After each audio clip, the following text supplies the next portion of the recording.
Vivek, one of the great things about Real America's Voice in AMAC, we have members all over the country. They're watching. We've got a video question that came in for you from Mark M. In Ohio's 8th District. And he asked, we're going to play that here for you and have you answer his question. Thank you. My name is Mark Maltby. I'm a chapter leader for AMAC Action, Ohio 08. And my question is, what will you do to allow Americans to be proud of their country and to trust, through a verification process, their government, the politicians, and bureaucrats within, restoring hope, pride, and accountability? Thank you. So look, I think that that's a great question because people don't trust the government today. But why don't people trust the government? It's because the government doesn't trust the people with the truth. Trust is a two-way relationship. And I'm going to embrace that when I'm your next president. Here's what I've said. On day one, we will release what I call the state action files. It's the equivalent of what Elon Musk did at Twitter with the Twitter files.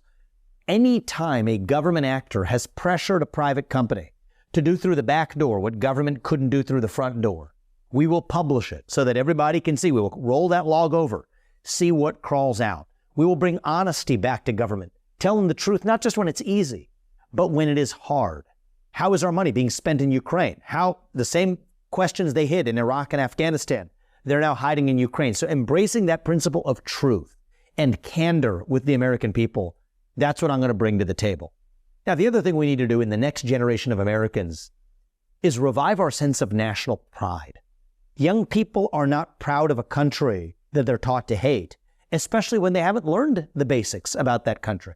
So my view is every high school senior who graduates from 12th grade should be able to pass the same civics test that every immigrant has to pass in order to become a voting citizen of this country. That's what our founding fathers envisioned. You have to have skin in the game to actually play in the game and be a citizen, capital C, citizen of a nation. And that's that civic spirit that I'm committed to reviving as the next president.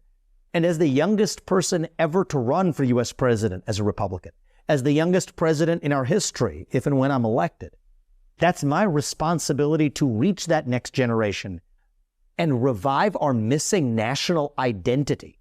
What does it mean to be an American? You ask young people today, most people today, that question. You get a blank stare in response. That is the vacuum, that is the void that we have to fill. And for a long time, we conservatives, we have just been complaining about the other side. We've been running from something. Now is our moment to start running to something. That will take the right commander-in-chief to acknowledge the real divide in this country isn't between Republicans and Democrats or black and white, as the traditional media would have you believe.